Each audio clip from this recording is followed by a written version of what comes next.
everyone, welcome to my channel. Today we're going to be talking about my fourth graders homeschool curriculum that we have chosen for this school year, 2024 to 2025. So just to preface this video, we are a Christian-based homeschooling family. This will actually be my second year homeschooling. So I do have a fourth grader, a second grader, and a kindergartner. Today we're just going to focus on my fourth grader, Stella, and her core subjects. So that'll include math, language arts, which encompasses reading, writing, and grammar. So we're going to start off with math. Math this year, we are doing Apologia again. Apologia is very well known for their science courses, and they are great, but they are so wonderful in their math courses. We did use Apologia last year, and both of my girls loved it. So Apologia is super hands-on learning. Each lesson does start off with some kind of activity or game. I think most of them, if not all of them. And what I love about those activities is that they're really fun. They're really fun and kind of gets your child to think outside of the box, but they're also super simple for me as her parent and instructor. Sometimes I steer away from extra activities just because it's a little stressful on my part preparing for them, making sure I have all the materials, and I kind of read through what the activity includes, just so that I'm prepared for a specific activity. But with Apologia, these activities are very simple. It uses things that you will already have at home. You could use math manipulatives. Sometimes I've even seen activities use candy or goldfish. And another reason why I really love those activities at the beginning of the lesson is that it kind of offers me to have that one-on-one time with my daughter. I could easily put her in something that's online and let her do something or learn something independently, which she is more than capable of doing at this age. But for us, this kind of gives us that connecting time, and it really does help to encourage her on those challenging days like we all have. You know, if we're not in the mood to do school that day, starting a lesson with a game or a fun activity changes how the rest of the day goes, for sure. So this is perfect for children who are not really all for math at this grade level. It really helps them to get excited for math.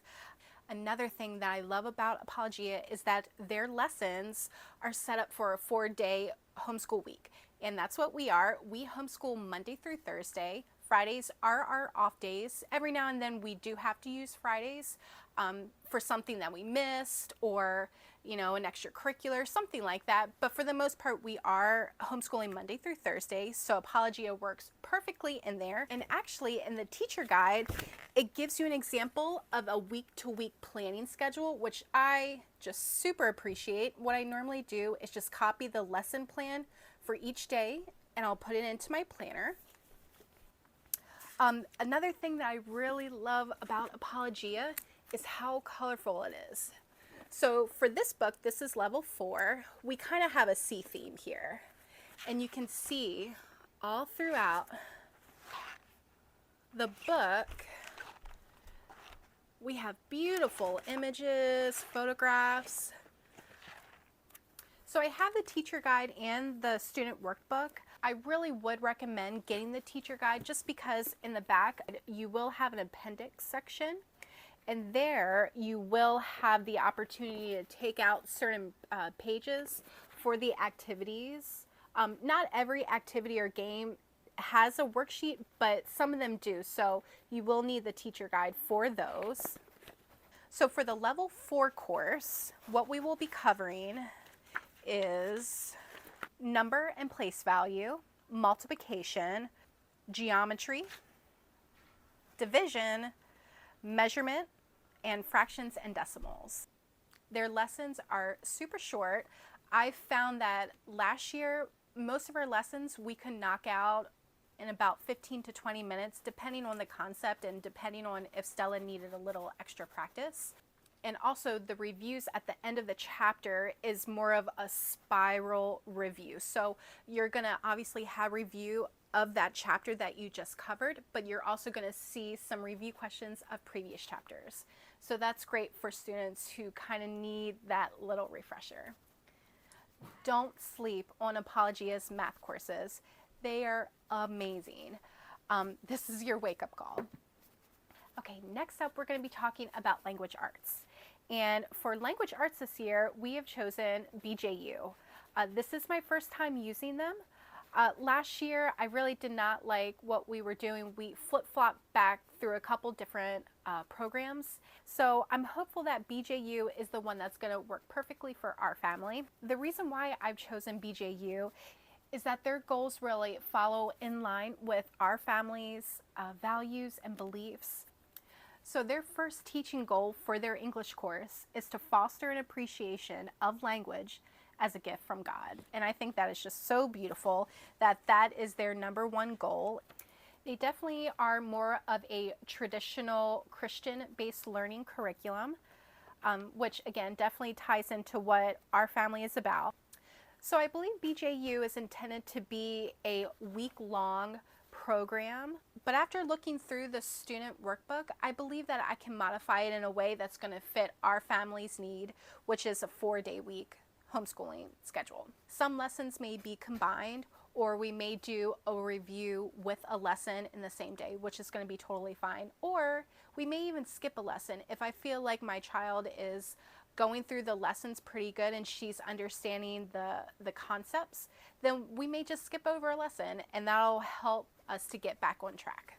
So the other thing that I like about BJU is that their chapters alternate writing and grammar. So I appreciate that BJU thought of that for a child so that they won't become overwhelmed with writing for an extended period of time or only doing grammar for an extended period of time. So this is BJU's English 4 unit. I do have the second edition, which is the older edition. I believe the most current edition is the third edition. But I just got this secondhand, I believe off of eBay, and I got a really great deal on it. I'm totally okay with it being secondhand and older. It pretty much teaches all the same information. It just may have a little bit of a different layout compared to the newer edition. But this one has really great images, super high quality, and I think it's really going to help my daughter, you know, keep engaged in the lesson and keep her interested in whatever she's reading about or learning about. I don't know if you necessarily need to get the teacher edition book. I do have it just because I have multiple children, and if I do like BJU, then I'll probably just stick with this and I will keep this as a reference for myself in the future. But if you are a parent who needs help remembering certain concepts, you know, in grammar that you may not remember, you know, from many, many years ago, this definitely kind of helps you. You have a script that you can follow with your student, so you know exactly what to say. So for example here, what's in black is what you will be talking about with your student, and in red is kind of the response that your student should be giving back to you.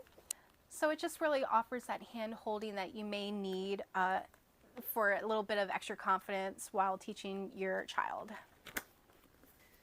We are also using BJU for reading. This is their 4th grade reading set. I have the readers right here.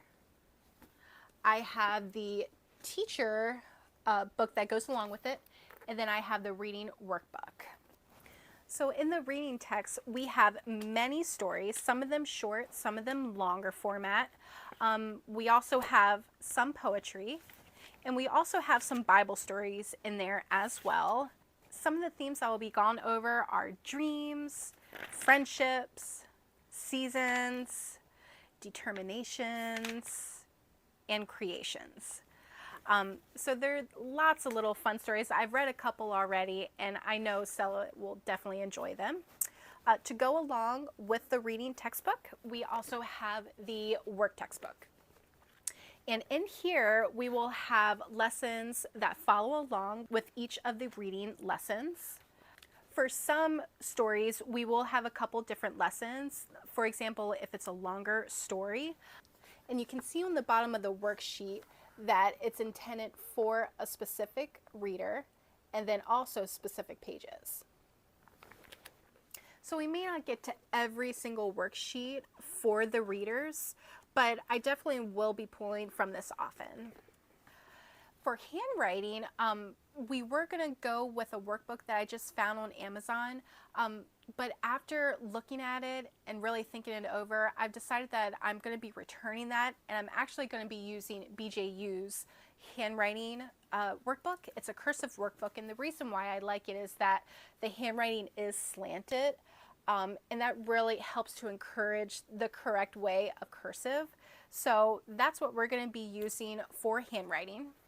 The other book that we're going to be using for language arts is this Evan Moore spelling book.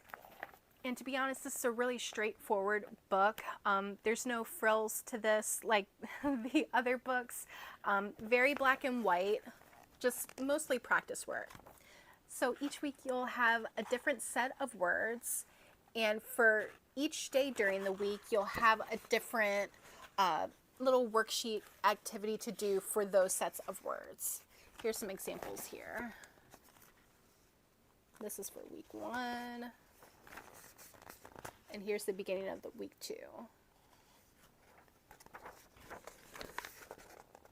So super easy and straightforward. And I know Stella will be able to do that independently.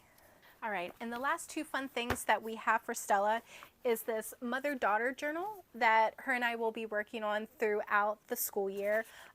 It's definitely not something that we'll be doing every single day, but just randomly we'll kind of fill this out together. It's something that we can exchange between the 2 of us. Some of it's question-based, some of it's just kind of giving like what your opinions are on things.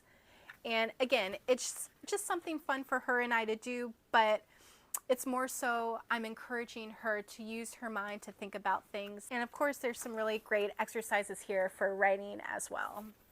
So that's super fun. I'm excited about that. And then the last thing that we're also going to be doing is a Bible activity book. We just picked this up at a local store. It's nothing too fancy, but it goes over some of the more popular stories that we find in the Bible, and it just has some fun activities to go along with the reading passage. Some of them are word puzzles, like crossword puzzles or a word search, but they're fun. Just something, again, that Stella can do independently in the morning while I'm working with her sisters. And that's it. We're definitely looking forward to grade 4 this year. I can't believe that my oldest daughter is in grade 4. But I can't wait, and she's super excited too. Drop a comment down below if you use BJU before for language arts. Again, this is my first time using them, so I'm very hopeful and I'm excited, but let me know any of your tips and tricks if you work with that curriculum before. And that's it for this video. Thanks for watching. I'll see you in the next video. Bye.